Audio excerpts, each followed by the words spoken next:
வாங்க. நீங்க ப்ரூஃப் பார்த்து கொடுத்ததெல்லாம் கரெக்ட் பண்ணி ரீகம்போஸ் பண்ணியாச்சு. ஒரு தூரம் கூட பார்த்து செக் பண்ணிடுங்க.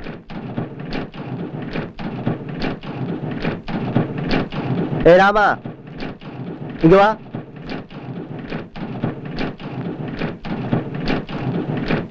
சயின்ஸ் சம்பந்தமா ஒரு மேட்டர் நேற்று ரீகம்போஸ் பண்ணமில்ல, அதை எடு. இதான்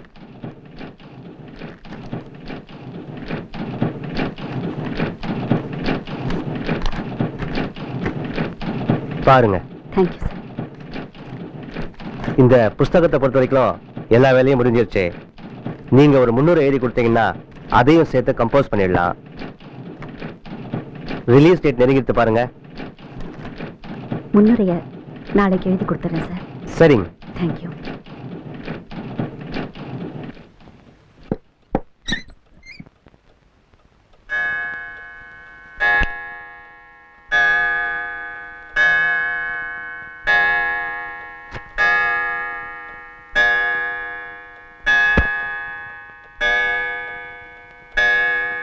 இந்த விஞ்ஞான கேள்வி பதில் நூலும் இவ்வரிசையில் வர இருக்கும் இன்ன பிற நூல்களும் தமிழில் எழுத என்னை தூண்டியது ஆயிஷா தான். ஆயிஷா இந்த புத்தகம் எங்கும் வார்த்தையாக வாழ்பவள். ஒரு சராசரி ஆசிரியராய் வெறும் 3000 ரூபாய் சம்பளத்துக்கு செக்கு மாட்டு வாழ்க்கை நடத்தி கொண்டிருந்த எனக்கு தேடுதலின் அவசியத்தை உணர்த்தியவள் ஆயிஷா தான். இதை எழுதி கொண்டிருக்கும் இந்த நொடியில் என் கண்களில் கண்ணீர் கொப்பளிக்கிறது. தூரத்தில் உள்ள பொருள்களை மட்டுமே தெளிவாக காண முடிந்து அருகில் உள்ள பொருள்களை தெளிவாக காண இயலாத தன்மை நம்மில் சிலருக்கு ஏற்படுகிறது.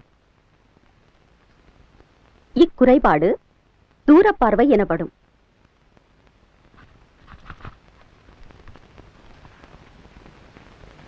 கவனிங்க. இக்குறையுள்ளவர்களின் விழி கோளமானது குறைபாடற்ற கண்ணை விட குறுகி சற்றே உள்ளடங்கி காணப்படும். விழி லென்ஸின் குறைந்த குவிந்த தன்மையும் இக்குறைபாட்டுக்கு ஒரு காரணமாகும்.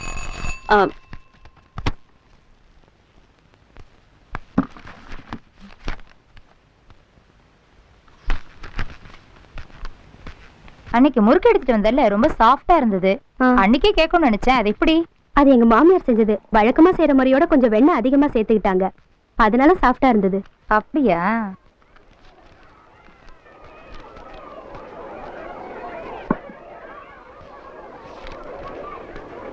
புது புஸ்தகம் ஏதாவது வந்திருக்கா? அந்த மிஸ் படிச்சிட்டு இருக்காங்க.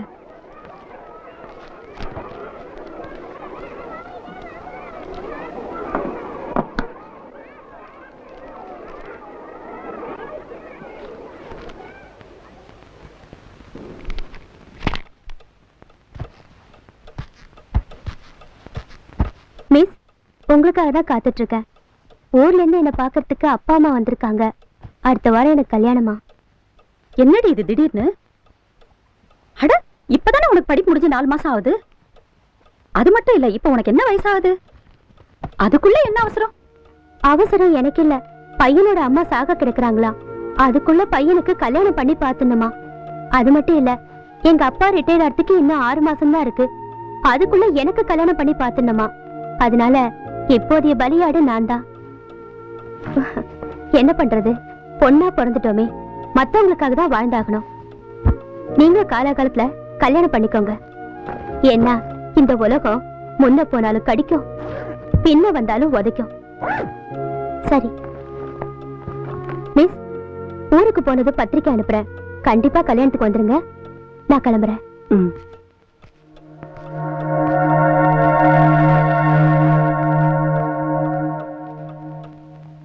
காந்தவியல் இது ஒரு செவ்வக வடிவ காந்தம்.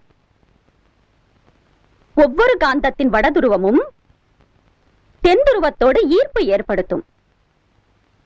அதே சமயம் வடதுருவம் வடதுருவமோ அல்லது தென்துருவம் தென்துருவமோ ஈர்ப்பு ஏற்படுத்தாது. இது காந்தத்தின் இயல்பு.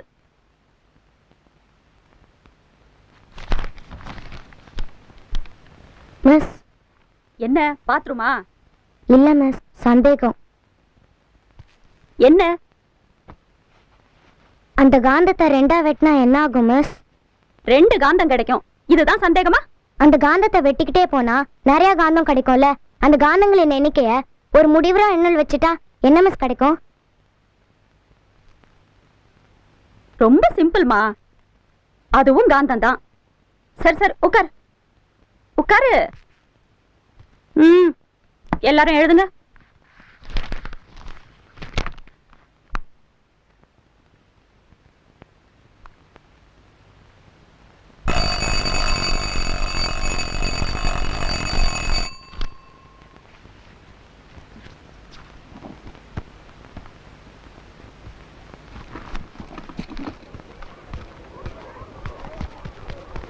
மிஸ் ஒரு நிமிஷம்.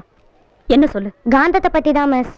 எனக்கு அடுத்த கிளாஸ்க்கு மணி ஆயிடுச்சு, சீக்கிரமா சொல்லு. ஒரு காந்தத்தை வெட்டிக்கிட்டே போய் அதனோட கடைசி துண்டு வரைக்கும் ஒரே நேர்கோட்டில் வச்சா அதனோட ஈர்ப்பு தன்மை என்ன மிஸ் ஆகும்?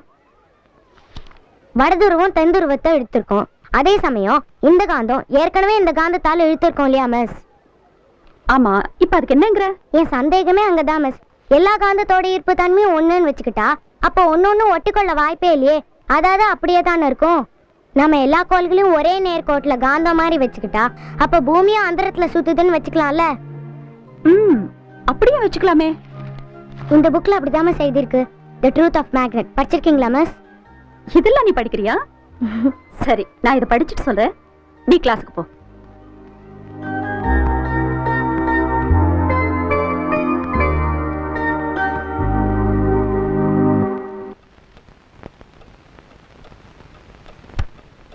அவள் கொடுத்த ட்ரூத் ஆஃப் மேக்னெட்டை படித்தேன். முதலில் அது மாவட்ட நூலகத்திலிருந்து திருடப்பட்டது என்று அறிந்தேன். புத்தகத்தில் அங்கங்கே அடிக்கோடிட்டு குறிப்புகள் எழுதியிருந்தன. எனக்கு எல்லாமே ஆச்சரியமாயிருந்தது. கடவுளே, அன்று நான் ஒரு நிமிடம் கூட தூங்கவில்லை. ஓவியம் வரைஞ்ச புடவையை கட்டிக்கிறது தான் இப்போதைய ஃபேஷனு. நேற்று டிவி பார்த்துட்டு இருந்தப்போ விளம்பரத்தில் ஒருத்தி புடவை கட்டிட்டு வந்தா, பொட்டு பொட்டா வச்சு. அதுல ஓவியம் என்னமா இருந்தது தெரியுமா? இத சொல்றிய, நம்ம பொட்டு வச்சுக்கிற மாதிரி வெளிநாட்டுக்காரங்களும் பொட்டு வச்சுக்க ஆரம்பிச்சிட்டாங்களாம். அதை விட கொடுமை ஒண்ணு தெரியுமா? தொப்புள்ள கம்மல் மாதிரி ஒண்ணு மாட்டிக்கிறது தான் இப்ப லேட்டஸ்ட் ஃபேஷன். என்ன மிஸ், ரொம்ப டென்ஷனா இருக்கீங்க? இன்னைக்கு ஒரு வினோதமான கேஸ் பிடிப்பட்டது. மிஸ், நீங்களும் இங்க வாங்களேன். அங்கிருந்த சொல்லு, கேக்குது. 10ஆம் கிளாஸ் கணக்கு படம் திருத்திட்டு இருந்தேன். பாதி பேர் நோட்ல ஒரே கையெழுத்து. முதல்ல காப்பின்னு நினைச்சேன். அப்புறம் சந்தேகப்பட்டு ஒருத்திக்கு செமுத்தியா கொடுத்ததுல உண்மை கொட்டிட்டா. சொன்ன நம்ப மாட்டீங்க, 7வது படிக்கிற பொண்ணு போட்டு கொடுத்துருக்கா. என்ன சொல்றீங்க டீச்சர்? 7வது படிக்கிறாளா? யார் அந்த பொண்ணு? ஆயிஷாவா. என்ன செஞ்சா அந்த பொண்ணு? செம வாங்கி நேரா ஹெச்எம் கிட்ட போயிட்டேன். வீட்டுக்கு ஆள் போயிருக்கு. அநேகமா டிசியா தான் இருக்கும். என்ன நெஞ்செழுத்தம், வர வர ஆம்பளை பசங்களே தேவலாம். ஆமாமா, இந்த பொம்பளை பசங்க பண்ற அமக்களம் தாங்க முடியல. இப்பவே இப்படி இருக்காளுங்க. இவளுங்களெல்லாம் எவன் கட்டிட்டு மேய்க்க போறானோ தெரியல.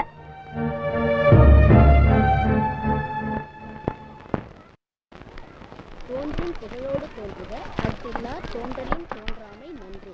கவனிமா, அதாவது இந்த குறள்ல என்ன கருத்து சொல்லப்பட்டிருக்கு அப்படின்னு சொன்னா, ஒரு சபையில நம்ம பங்கேற்கிறோம் அப்படின்னு சொன்னா நம்மளுடைய செயல்பாடுகளோ நம்மளுடைய பேச்சுத்திறனோ நல்ல சிறப்பு வாய்ந்ததாக இருக்கணும்.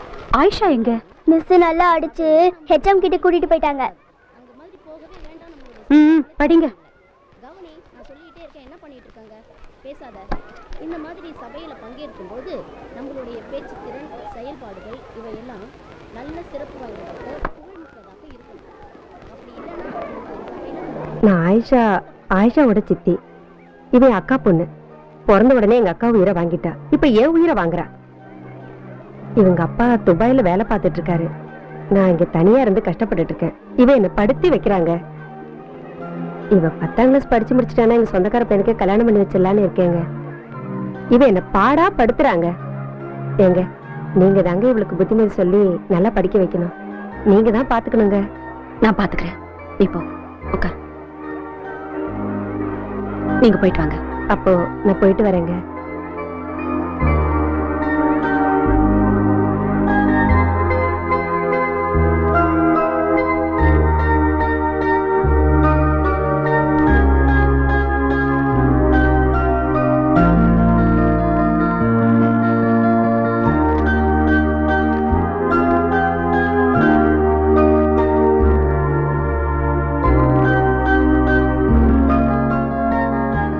ஆயிஷா, ஸ்கூல் முடிஞ்சதுமே என்ன வந்து பார்த்துட்டு போ.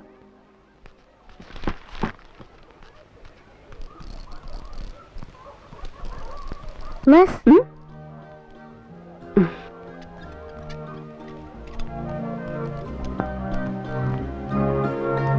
வா.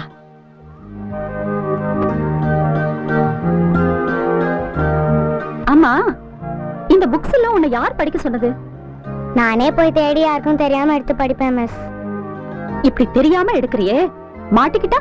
நான் தான் படிச்ச உடனே எடுத்த இடத்துல வச்சிடுவேனே. அதெல்லாம் தப்பு இல்லையாமா? தப்பா மிஸ்? அப்ப எனக்கு புக்கு வேணா யார் மிஸ் தருவா? அது சரி, இதெல்லாம் உனக்கு புரியுதா? சிலது புரியுது, ஆனா சில பக்கம் புரியவே மாட்டேங்குது மிஸ். எல்லாம் புரியும். அதுக்கு ஒரு வயசு வர வேண்டாமா? நியூட்டன் அவரோட முதல் ஆராய்ச்சிய 12 வயசுல ஆரம்பிச்சாரு. ஆனா பிராங்க்லின் 40 வயசுல ஆரம்பிச்சாரு. 2 பேரும் விஞ்ஞானிங்க தானே, வயசா பிரச்சனை? இது இங்கிலீஷ்ல எழுதி இருக்கிறதா மிஸ் பிரச்சனையே. இதெல்லாம் நம்ம மொழியில இல்லையா மிஸ்? யார் இருக்காங்க எழுத? ஏன் நீங்க எழுதக்கூடாது? நானா? சொல்லுங்க மிஸ். என்ன சொல்லணும்? இதெல்லாம் நீங்க ஏன் தமிழ்ல எழுதக்கூடாது? அதுக்கெல்லாம் நிறைய விஷயம் தெரிஞ்சுக்கணுமா? தெரிஞ்ச வரைக்கும் எழுதுங்க. நான் ஏதான சந்தேகம்னு உங்ககிட்ட வந்தா தெரியலன்னு சொல்லிடுவீங்களா? ஏய், முதல்ல யாருக்கும் தெரியாம இந்த புக்ஸ் எடுக்கிற பழக்கத்தை விடு. அது சரி, நாளைக்கு லீவ் தானே? ஹாஸ்டலுக்கு வந்து ஒரு தடவை என்ன பாரு. போலாமா?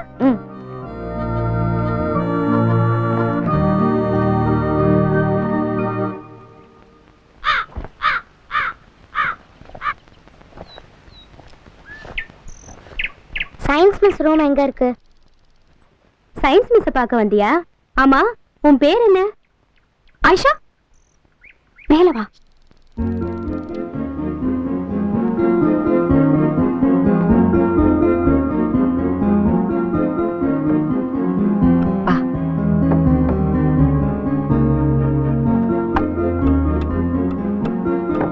வா, இத பாரு. இதெல்லாம் என் புஸ்தகம். நீ எப்ப வேணாலும் வரலாம், என்ன வேணாலும் படிக்கலாம். இனிமே இது உன் ரூம். என்ன?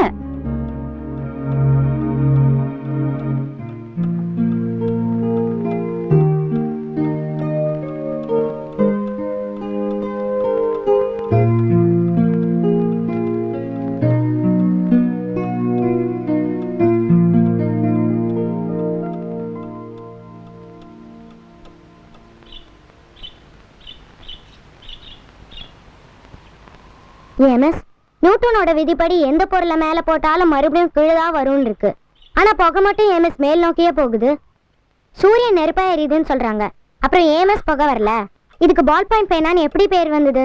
அவளிடம் இருந்து அடுக்கடுக்காய் கேள்விகள் வந்து கொண்டே இருந்தன. ஆயிஷாவுக்கு மட்டும் என்ன, யாரிடமாவது கேள்விகளை கொட்டி தீர்க்க மாட்டோமா என்று ஏங்கியவள் தானே. ஆயிஷாவிடம் எனக்கு பிடித்தமான 2 அம்சங்கள். ஒன்று, அவளது வேகம். 2வது, கேள்வி கேட்கும் அவளது அறிவு பசி. புரியாததை புரியும் வரை விடமாட்டாள்.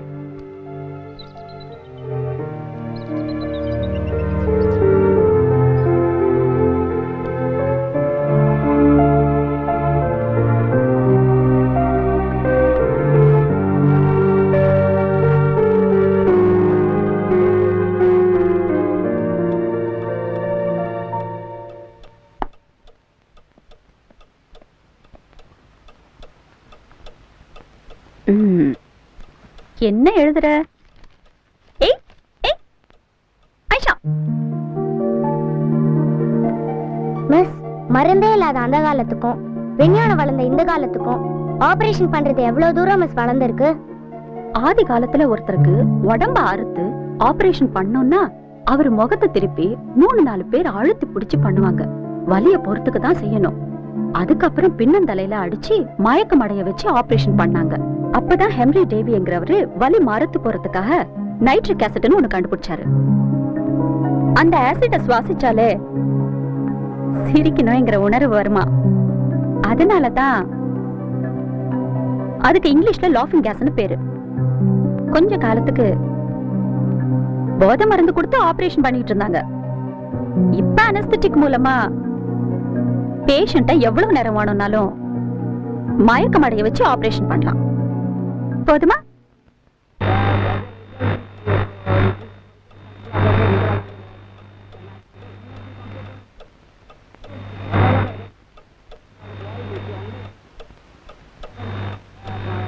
ஒரு பழுதடைந்த வானொலியை சரி செய்யும் முயற்சியிலேயே பல விடுமுறை நாட்கள் என் விடுதியில் கழிந்தன. நானோ கொஞ்சம் கொஞ்சமாய் மாறிக்கொண்டே இருந்தேன்.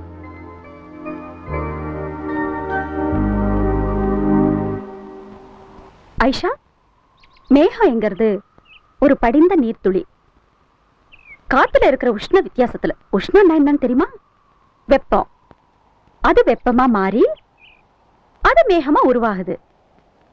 இப்ப காத்து, ஈரம், உஷ்ணம் இதுக்கு ஏத்த மாதிரி வானத்துல இயல்பா நிகழ்ற காட்சி மாற்றம் தான் மேகம்.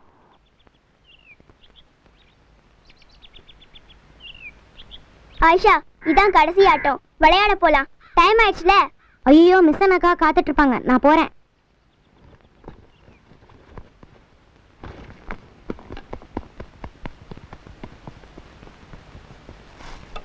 கொஞ்சம் தள்ளுமா.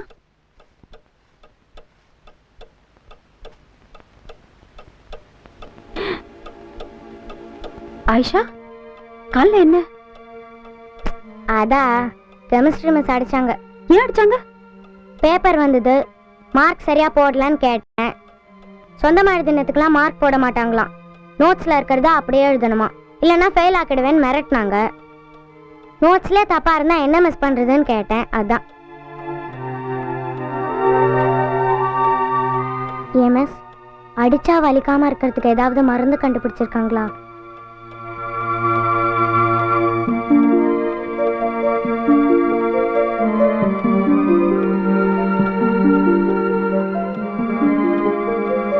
வலி உயிர் போகுது. முதல்ல வலிக்காம இருக்கிறதுக்கு ஒரு மருந்து கண்டுபிடிக்கணும்.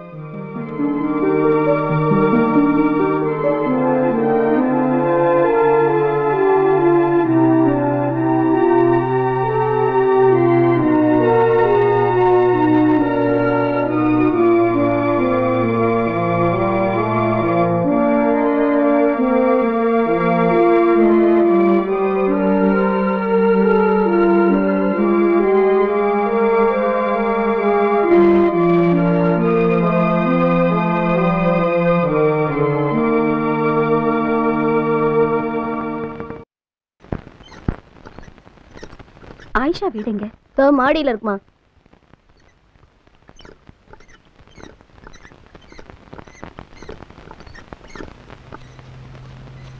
அம்மா, ஆயிஷா.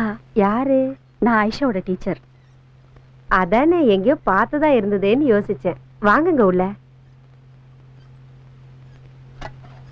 வாங்க, உட்காருங்க. நான் இங்க பக்கத்துல தான் வந்தேன். அப்படியா? ஆயிஷா வீடு இங்கதான் சொன்னாங்க, அதான் Miss. பார்த்துட்டு போ.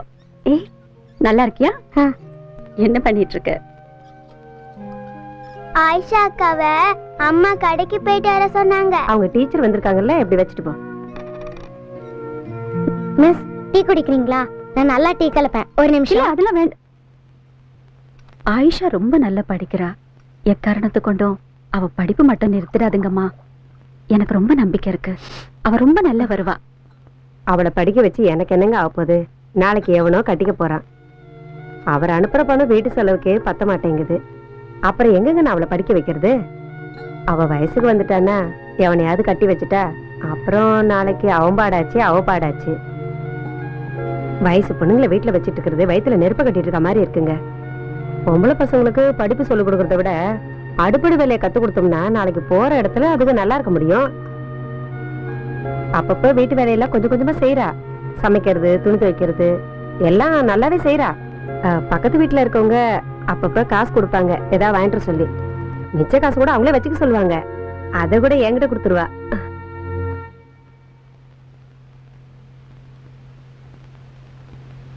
டீ போட்டிருக்கா, எப்படி இருக்கோ தெரியல. நல்லா இருக்கோ நல்லா இல்லையோ.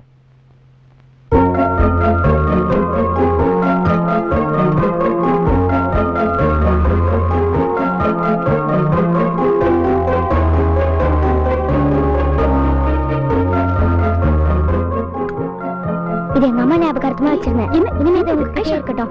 சித்திக்கு தெரியாம வச்சுக்கோங்க. என்ன பண்ற? அங்க என்ன பண்ணிட்டு இருக்க? டீச்சர் கூட பேசிட்டு இருக்காம பெட்டியில என்ன இருக்கோ தெரியல, திறந்து திறந்து பாத்துக்கிட்டே இருப்பா. அப்ப நான் வரேங்க. இருந்து சாப்பிட்டு போங்க, சமையல் பண்ணிடுறேன். இன்னொரு சமயம். நான் வரேம்மா.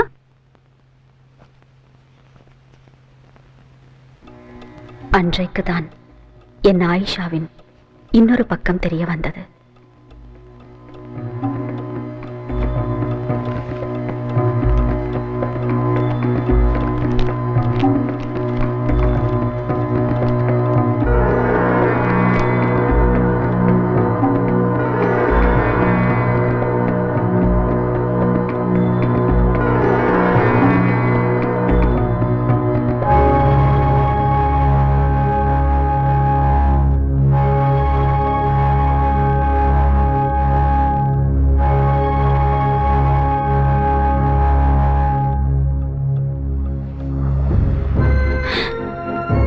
இது என்ன?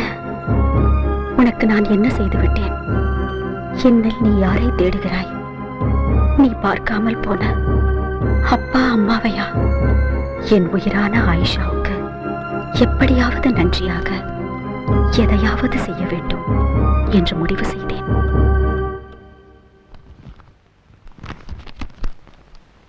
மிஸ், என்ன? ஆயிஷா கெமிஸ்ட்ரி லேபுக்கு பின்னாடி இருக்கா, உங்களை வர சொன்னா மிஸ். அங்க என்ன பண்றா? சரி நீ போ, நான் வரேன்.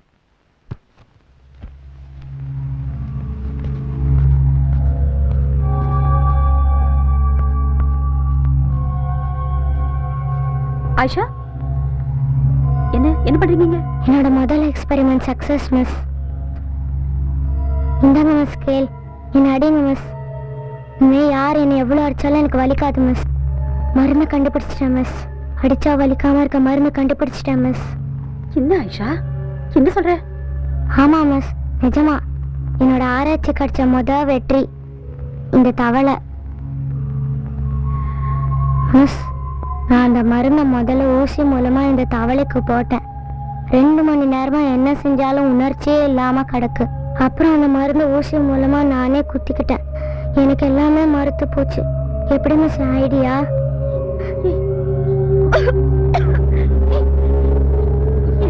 என்ன மருந்து? நைட்ரஸ் ஆக்சைடு தண்ணீரில் கலந்த கலவை. என்னடி நீ என்ன காரியம் பண்ணிட்ட? ஐயோ ஆயிஷா, அதெல்லாம் எனக்கு தெரியாது மிஸ். ஆயிஷா, இந்த மாதிரி பசங்களை அடிச்சா வலிக்காம இருக்கணும், அதுக்கு தான் மிஸ் கண்டுபிடிச்சேன்.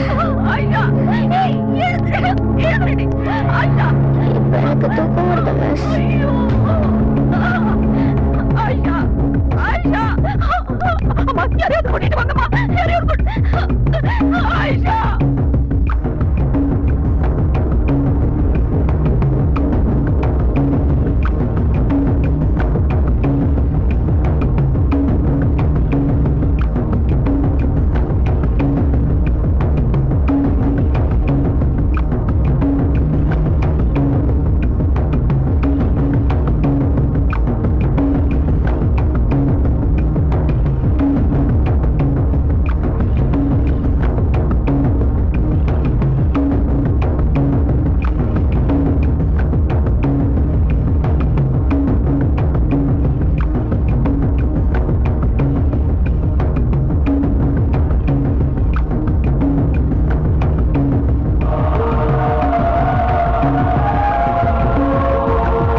இவள்தான் நான் இழந்த ஆயிஷா.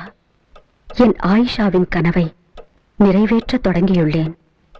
வயதுக்கு வந்த நாளோடு பள்ளிக்கூடத்தை விட்டு ஓடியவர்கள் எங்கேயோ ஒரு ஊரில் யாரோ ஒருவனுக்காக துவைத்து சமைத்து பிள்ளை பெற்று போடுவார்கள்.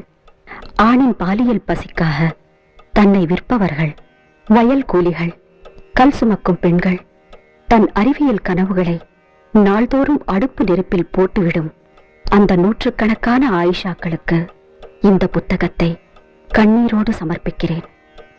ஆயிஷாவின் எத்தனையோ கேள்விகளுக்கு பதில் கண்டுபிடிக்க முடிந்த என்னால் அவள் கேட்ட ஒரே ஒரு கேள்விக்கு மட்டும் இன்னும் பதிலை தேடிக்கொண்டே இருக்கிறேன்.